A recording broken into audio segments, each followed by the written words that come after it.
সুপ্রিয় দর্শক, আজকে আমরা কথা বলতে যাচ্ছি ছোট পর্দার জনপ্রিয় অভিনেতা সাকিব সিদ্দিকের সম্পর্কে। অভিনয়, জনপ্রিয়তা, সোশ্যাল মিডিয়া এবং এমন কিছু অভ্যাস যা তাকে ভক্তদের কাছে আরও প্রিয় করে তুলেছে। আজকের এই ভিডিওতে জানতে পারবেন তার গার্লফ্রেন্ডকে এবং দেখতে কতটা সুন্দরী, তার বাড়ি গাড়ি, তিনি কত টাকার মালিক এবং তার জীবনের কিছু অজানা তথ্য।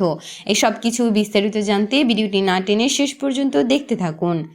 ঘর বাড়ি ও জীবনযাপন। সাকিব সিদ্দিক ঢাকার একটি আধুনিক এলাকায় থাকেন। তিনি তুলনামূলকভাবে সহজ জীবনযাপন পছন্দ করেন। তার ফ্ল্যাট বা ঘর খুব বেশি ঝকঝকে নয়, বরং স্টাইলিশ এবং আরামদায়ক। কাজের সময়সূচি খুবই শৃঙ্খলাবদ্ধ, যা তাকে পেশাগত জীবনে আরও মনোযোগী করে তোলে।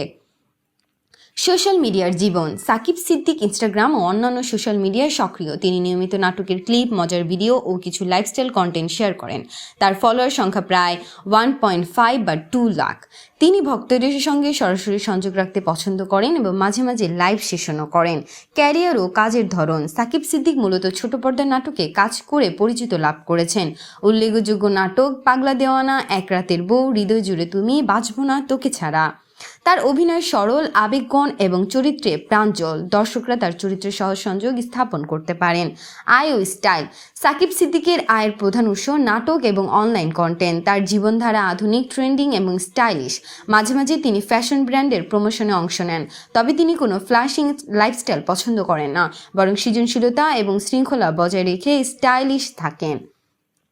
ভক্তদের সঙ্গে সম্পর্ক। ভক্তদের সঙ্গে তার সম্পর্ক বন্ধুত্বপূর্ণ এবং আন্তরিক।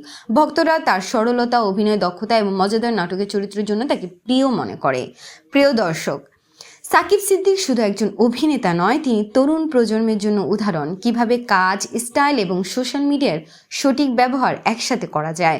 তো বন্ধুরা, আপনি কি সাকিব সিদ্দিকের এই জীবনধারাকে প্রিয় মনে করেন এবং অভিনেতা সাকিব সিদ্দিককে আপনাদের কেমন লাগে তা অবশ্যই কমেন্ট করে জানাতে ভুলবেন না।